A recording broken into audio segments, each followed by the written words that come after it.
Gue percaya pribadi, dengan munculnya AI dan berkembangnya teknologi AI ini, bakal banyak banget pekerjaan yang hilang. Dan pekerjaan yang kalian pikir dulunya itu nggak mungkin tergantikan, gue bakal buktiin bahwa itu bisa digantikan. Contohnya apa aja ya? Yang paling simpel kita bisa lihat bahkan scriptwriter, penulis puisi, ya bahkan desainer logo, akuntan pun menurut gue bakal hilang dalam mungkin 5-10 tahun ke depan. I try to convince people to slow down AI, to regulate AI.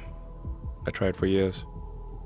Gue sempet bikin thread di Twitter terhadap investasi di cryptocurrency. Jadi kalian bisa lihat di sini nih. Ini gue bikin threadnya lumayan panjang. Dan abis itu thread ini gue share di Instagram story gue. Lalu responnya banyak banget yang DM gue bahwa gila, Twitter lu bermanfaat banget. Itu isinya bagus banget dan super informatif. Tapi kalian tahu nggak? Itu bukan gue yang nulis. Jadi Twitternya itu bukan gue yang nulis, tapi itu AI atau chatbotnya OpenAI, yaitu ChatGPT. ChatGPT ini adalah sebuah chatbot yang didevelop sama OpenAI. Dia nge-reach 1 juta user dalam waktu 5 hari. Lebih cepat dibanding Instagram, Facebook, Pinterest, dan Netflix digabungin. Cepat banget dia untuk reach 1 juta user pertamanya. Nah, gue percaya ya dalam 5-10 tahun ke depan, proxy investasi yang terbaik itu justru ada di bidang artificial intelligence. Nah, kita lihat, kan tahun 2020-2021 itu ada tren namanya DeFi atau Decentralized Finance. Ini adalah yang bikin bank itu jadi nggak berguna, semuanya peer-to-peer antara user ke user. Bunganya bisa lebih tinggi, fee-nya bisa lebih rendah. Intinya, hal ini nggak disrupsi traditional finance. Nah, kita lihat juga internet pada awal munculnya era internet itu merevolusi distribusi informasi, di mana orang dulu susah cari informasi, harus lewat kertas, harus lewat brosur, sekarang bisa diakses lewat klik di internet. Nah, ini adalah era yang baru. Kalau internet itu dengan distribusi informasi, yang dilakukan apa? Memperluas pekerjaan. Jadi pekerjaan yang tadinya nggak bisa remote, jadi bisa remote. Orang bisa lewat Zoom, orang bisa lewat Google Meet. Orang yang kerjanya itu nggak usah ketemu face to face tuh udah bisa. Kerja di Indonesia tapi tinggal di Jepang, kerja di Jakarta tapi tinggalnya di Bali. Itu yang dibikin sama akses dari internet. Justru memperluas lapangan pekerjaan. Sedangkan yang dibuat sama AI ini berbalik dengan internet. Bukan memperluas, tapi mempersempit lapangan pekerjaan. Dan di sini gue ngelihat disrupsi paling besar yang akan terjadi dalam sejarah manusia. Kalian bayangin kalau semua pekerjaan udah digantikan dengan artificial intelligence dengan lebih efisien, lebih murah, dan lebih cepat ya. Jadi nggak perlu orang lagi. Satu AI bisa kerjain yang dikerjain sama 1000 orang dengan lebih cepat dan lebih efisien. Istilah pertama artificial intelligence ini pertama disebut oleh college professor John McCarthy tahun 1956. Mereka adalah sekelompok saintis yang mengeksplorasi kemungkinan terciptanya mesin yang bisa berpikir ini. Pada 1943, sejarah awalnya, Warren dan Walter Pitts mengeluarkan paper tentang logical calculus dan juga konsep awal dari artificial neural network. Jadi ini konsep yang sebenarnya udah lama ya. Ini konsep dari tahun beberapa dekade yang lalu. Nah, bagaimana sebuah kepintaran mesin ini diukur ya? Jadi ada namanya Turing test yang dibuat sama Alan Turing. Jadi kalau kalian pernah nonton filmnya, waktu itu pernah ada yang cara dia pecahin kode untuk bikin komputer pertama, imitation game namanya. Alan Turing ini yang menciptakan Turing test. Jadi maksudnya apa? Kalau misalnya kita berinteraksi sama mesin, kita ngomong sama mesin, tapi kita nggak tahu yang kita ngomong itu mesin, itu artinya udah lolos Turing test. Berarti dia udah punya pemikiran sendiri, yaitu udah sentient being, yaitu artificial intelligence. Pada tahun 1969 diciptakan chatbot pertama namanya Eliza. Jadi sebenarnya chatbot itu bukanlah hal yang baru, tapi udah ada dari tahun 1969. Nah, pada 1997, Deep Blue Chess AI-nya IBM itu ngalahin juara dunia catur, yaitu Garry Kasparov. Jadi, progresnya cepat banget. Dari tahun 1943 pertama konsepnya muncul, sampai 1997, IBM udah bisa keluarin komputer yang ngalahin Garry Kasparov. Menurut gue pribadi, chatbotnya ChatGPT ini bisa ngalahin search engine-nya Google ke depannya. Jadi, orang udah nggak ada yang pakai search lagi, tapi semua cuma tanya sama AI. Jadi kalian mau tanya apapun itu bisa dijawab sama dia. Ini sebenarnya bagaikan Pandora Box yang baru aja dibuka ke publik. Sebenarnya teknologi ini udah ada ya dari zaman-zaman dulu, dari mungkin 4-5 tahun belakangan, tapi ini pertama kali dibawa ke publik dan bisa diakses sama publik. Publik bisa ngerasain gimana caranya memanfaatkan artificial intelligence untuk pertama kali. Kalau bedanya apa antara search engine dan ChatGPT ini? Kalau misalnya search engine itu kalian cari misalnya gimana caranya masak ya, dia kan keluarin link doang. Sedangkan di ChatGPT ini kalian bisa tanya semuanya ya. Kalian benar-benar bisa tanya semuanya. Dia bisa jelasin konsep ya, konsep-konsep yang kalian nggak bisa cari di Google. Kalian bisa suruh dia untuk nulis puisi, bahkan nulis buku. Kalian bisa suruh dia untuk coding, bahkan bikin thread Twitter yang kayak gue tunjukin tadi. Itu benar-benar fully generated by ChatGPT seperti kalian lihat di sini. Ya.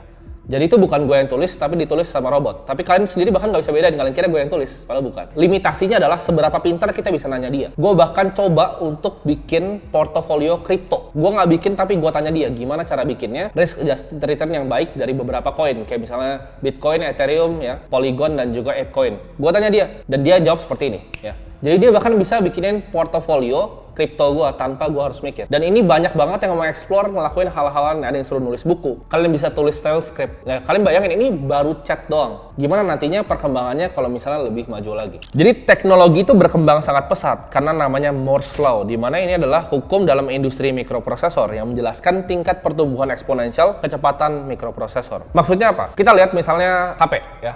Kita lihat HP satu dekade lalu, mungkin baru keluar ya, BlackBerry ya kan. Sebelumnya bahkan Nokia yang kita cuma bisa main ular. Sekarang kita bisa main Mobile Legends di iPhone. Gak terlalu jauh, tahun 2013-2014 itu baru keluar iPhone berapa? Ya, sekarang udah iPhone misalnya 13, 14, ntar 15, 16, 17. Kalian bisa bayangin gak sih, seberapa jauh dalam satu dekade itu transformasi teknologi. Nah menurut gua, AI sekarang itu masih kayak Nokia zaman dulu. Jadi mungkin aplikasinya belum banyak dan belum banyak yang ngerti cara pakainya. Tapi nanti 10 tahun lagi, misalnya ChatGPT ini udah versi yang ke-100, itu pasti udah sampai titik di mana itu super intelligence. Jadi pintar banget, kalian bisa tanya apapun. Bahkan kalian mungkin bisa tanya gimana caranya bikin bisnis ya. Dia langsung jabarin semua. Kalian tuh bahkan bisa bikin landing page ya. Kalian bikin copywriting, semua bisa pakai AI ini. Menurut gua ya, kalau sekarang kita punya limitasi ya, limitasi untuk berinteraksi dengan AI ini. Dengan apa? Dengan kecepatan kita mengetik dan kecepatan kita mungkin berbicara kalau dia punya speech recognition. Tapi kedepannya yang gua lihat adalah gimana caranya langsung disambungin sama otak kita. Yaitu yang sedang dikerjakan oleh Elon Musk ya di Neuralink ya. Jadi gimana caranya nge-bridge. Karena kalau kita cuma ngomong atau kita cuma ngetik, itu bagaikan sedotan yang kecil. Sedangkan kalau kita bisa tuangin isi pikiran kita, itu kayak highway informasi. Nah, itu yang sedang diciptakan oleh Neuralink. Menurut gua sekarang, edukasi tradisional ya, sekolah, kuliah itu udah rusak semuanya. Ya, menurut gua itu udah nggak berguna sama sekali. Di titik di mana ChatGPT ini keluar, sekolah itu udah nggak ada gunanya lagi. Kenapa sebenarnya? Karena sekolah itu justru ngetes kita untuk menghafal, bukan critical thinking. Jadi sekolah di Indonesia itu nggak ngajarin kita tentang mikir secara kritis, tapi disuruhnya ngafal. Jadi ini sejarahnya kenapa dan lain-lain. Itu kalian tinggal tanya semuanya. Jadi ChatGPT ini dipakai sama semua anak-anak di dunia untuk nyontek. Lu mau isiin data, Excel, Sheets, lu mau isi esai, suruh tulis apapun dia bisa tulis. Jadi sekarang udah nggak ada gunanya. PR kalian tinggal pakai ChatGPT pasti langsung beres. Cobain aja sendiri. Kalian disuruh tulis misalnya esai tentang ini, kalian suruh dia tulis esainya, langsung jadi kalian copy paste langsung kasih ke guru kalian. Jadi ini ngerusak sistem edukasi tradisional menurut gua.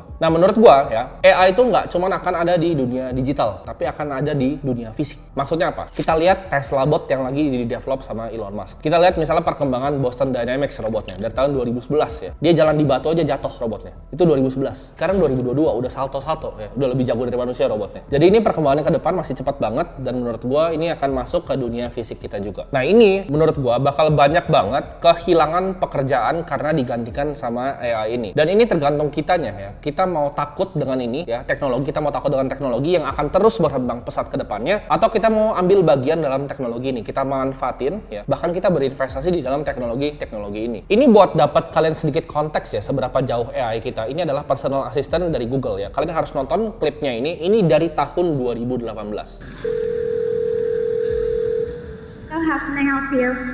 Hi, I'm calling to book a women's haircut for a client. I'm looking for something on May 3rd. Sure, give me 1 second. Sure, what time are you looking for?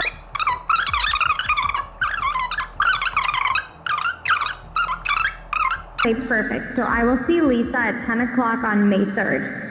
Okay, great. Thanks. Great. Have a great day. Bye. Nah, kalian bayangin nggak sih? Itu orang bahkan nggak bisa bedain antara itu orang atau robot lagi ya. Jadi dia bisa jadi personal assistant, bisa booking waktu segala macam. Jadi PA itu bisa digantikan semua sama artificial intelligence. Tapi kalian coba pikir, use case-nya dari ini apa? Kalian bayangin nggak sih kalau misalnya dia sales call gitu, dia jadi sales, misalnya Hyundai pakai dia untuk jual mobil, sales Hyundai, dia bisa telepon orang dan dia punya data udah kayak main catur gitu lawan Garry Kasparov. Dia udah tahu orang tuh bakal beli kalau ngomong ini, bakal nggak suka kalau ngomong ini, dan dia udah latihan terus sama dirinya sendiri ratusan juta kali diputer-puter. Dia bakal jadi sales terbaik yang ada di dunia, tapi bisa jalan 24 jam dan nggak usah ada orang lagi. Jadi nggak usah ada sales lagi 20 orang di telepon, nggak perlu, cuma satu aja dia bisa telepon semua orang, ngomong sama semua orang. Atau bahkan misalnya investasi ya, trader aja bisa hilang gitu. Bayangin AI ini udah jadi trader, dia bisa backtest semua strateginya ratusan juta kali ya. Udah cari semua probabilitas untuk trade yang paling baik. Bisa hilang juga trader bahkan di dunia finansial. Mungkin ujung-ujungnya semua akan market jadi efisien karena semuanya dikontrol sama AI dan akhirnya hipotesa Eugene Fama akan efficient market hypothesis itu jadi kenyataan. Nah, kalian mungkin tanya ya, urutan pekerjaan yang bakal dibantai sama AI itu apa aja? Ini pandangan gue pribadi. Pertama yang fisik ya, yang pakai fisik. Kalian misalnya jahit-jahit baju itu udah pasti hilang lah. Mungkin 10 tahun udah nggak ada lagi. Itu yang pertama. Yang kedua itu yang low skill level. Low skill level itu apa maksudnya? Akuntan. Kalian pikir, oh tapi akuntan nggak bisa pakai robot. Ini yang gue ngomongin tuh AI, bukan robot ya. Robot itu adalah kalian tanya udah ada specific set of answer dari jawaban robotnya. AI ini enggak. AI itu bisa mikir sendiri ya. Jadi akuntan tuh pasti akan gampang banget digantiin sama AI. Itu akuntan. Itu low skill level. Nah, high skill level itu mungkin bisa digantiin juga. High skill level maksudnya apa? Kalau low kan akuntan. High skill level tuh misalnya bisa jadi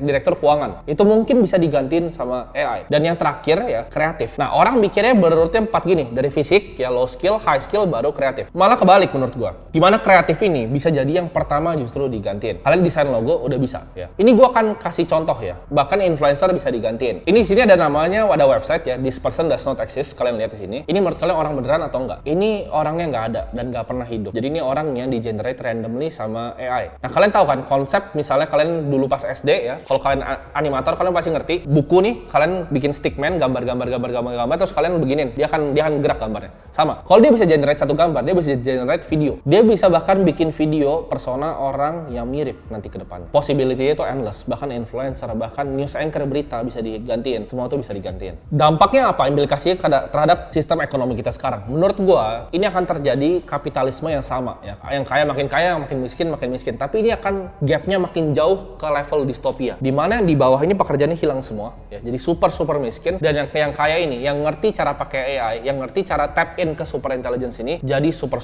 kaya. Ini gapnya akan nge-bridge jauh banget antara yang kaya dan yang miskin dalam 10 tahun ke depan. Menurut gua ini adalah kesempatan terbaik untuk kita mulai cari proxy investasi di mana kita bisa berinvestasi di teknologi ini sedini mungkin. Itulah kenapa sebenarnya gua suka dengan dunia cryptocurrency, karena dunia kripto itu banyak memfasilitasi kita untuk masuk project-project yang berbasis AI. Nah, kalian mungkin tanya, project-project kripto apa yang berbasis AI yang paling bagus, ya kan? Ini juga mungkin pertanyaan yang gue tanya sendiri. Jadi daripada kita pusing pikir, gue tanya aja sama AI-nya. Jadi ini list yang gue tanya dan dikasih.